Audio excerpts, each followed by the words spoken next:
Rick Deckard is the protagonist of Philip K. Dick's Do Androids Dream of Electric Sheep, and very different from his Blade Runner counterpart. So who is he really? Plot role. He's a bounty hunter who accepts the almost impossible task of retiring 6 rogue androids in a single night. Personality. Deckard takes pride in being the best at what he does, a true achiever. But at the start of the book, he's jaded and desensitized from all the years of killing. Thematic role. Deckard goes from believing that killing androids is okay because they aren't real, to understanding that reality itself is subjective. To be human is to feel empathy, and in that truth, he finds redemption. The electric things have their lives too, paltry as those lives are. In Do Androids Dream of Electric Sheep, Deckard meets Phil Resch, a fellow bounty hunter. But who is he really? Plot role. Meeting Resch introduces the intriguing possibility that either he or Deckard might really be androids without even knowing it. Personality. Sometime before the start of the novel, Resch and the android Rachel Rosen are lovers. Rather than making Resch give up on his work as a bounty hunter, the experience turned Resch into an even more nihilistic killer. He's a mediator personality type.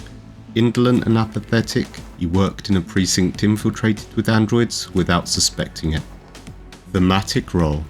Deckard's thematic truth is that to be human is to be empathetic. Resch represents the contradiction of that truth. He's a dark mirror. He suggests that if Deckard feels attraction to a female android, that he should have sex with them and then kill them to banish the feelings of empathy. You're a murderer, hired by the cops. Those are some of the first words spoken by Iran Deckard in Philip K. Dick's Do Androids Dream of Electric Sheep. She was strangely left out of the movie adaptation Blade Runner, so does she even matter? And who is she really? Throughout the plot, Iran is a kind of mentor figure for Rick, demonstrating the kind of empathy he lacks for the poor Andes he hunts. In terms of personality, Iran is direct and fearless. She shows this when she calls out Rick and in the aftermath of an attack by Rachel Rosen. She's a classic leader personality type. Iran represents the novel's thematic truth that empathy is a defining feature of humanity. Her character arc is flat, so by the end of the novel, she's still showing her empathy, but this time towards Rick. She cares for him as he finds sleep and a long, deserved peace. Rachel Rosen is one of the most memorable characters in Philip K. Dick's Do Androids Dream of Electric Sheep. But who is she really?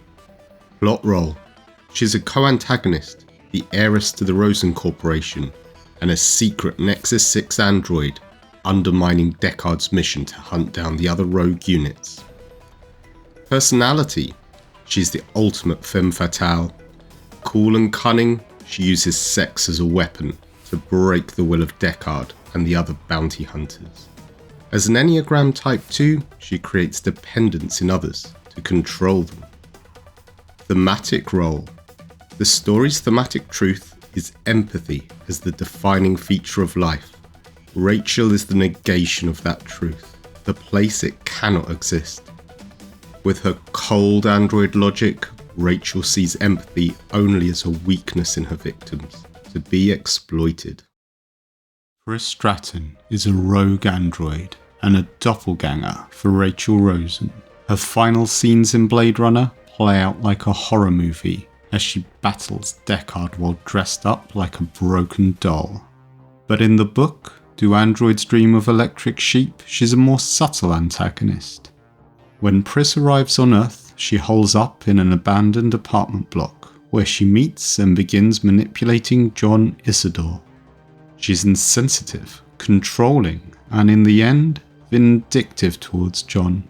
All negative traits of her leader personality type. This is demonstrated best as she tortures his new pet. "Don't mutilate it," he said wheezingly, imploringly. With scissors, Pris snapped off one of the spider's legs. Pris represents the story's thematic lie, not just lacking in empathy, but downright cruel.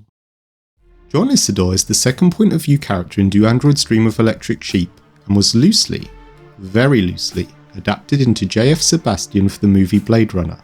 But who is he really? He's a special, mockingly called a chickenhead, a human who has been affected by the toxic atmosphere of Earth. When he meets the android Pris Stratton, he's excited and wants to help her. He's desperate to ingratiate himself to her, or even make her dependent on him, the good and bad elements of a classic helper personality type. At the beginning of the story, John represents the thematic truth that to be human is to have empathy, but he becomes somewhat disillusioned and corrupted by the lack of empathy others show towards him, revealing the fragility of that truth. The Messianic Wilbur Mercer is a symbolically important character in Do Androids Dream of Electric Sheep? But who is he really? Plot role. He's the founder of Mercerism and a mentor figure for Deckard, but he's outed as a fraud when it's revealed that his miracles were staged. Personality. He's analytical, emotionally detached, and pragmatic, an observer type. This is revealed when he tells Deckard, "You will be required to do wrong no matter where you go. It is a basic condition of life to be required to violate your own identity." Thematic role. Mercer preaches empathy, one of the book's key themes, but he also represents a second thematic truth. When it's revealed his miracles were staged, it doesn't matter, because reality is subjective, and it's what we do with it that matters. Roy Batty and his stunning monologues absolutely steal the show in Blade Runner, and he's far more developed than his book counterpart from Philip K. Dick's Do Androids Dream of Electric Sheep. From start to finish, he's incredibly intense and powerful. He can be passionate and fearless, especially when trying to protect Pris, but also domineering and vindictive. He's a classic leader personality type.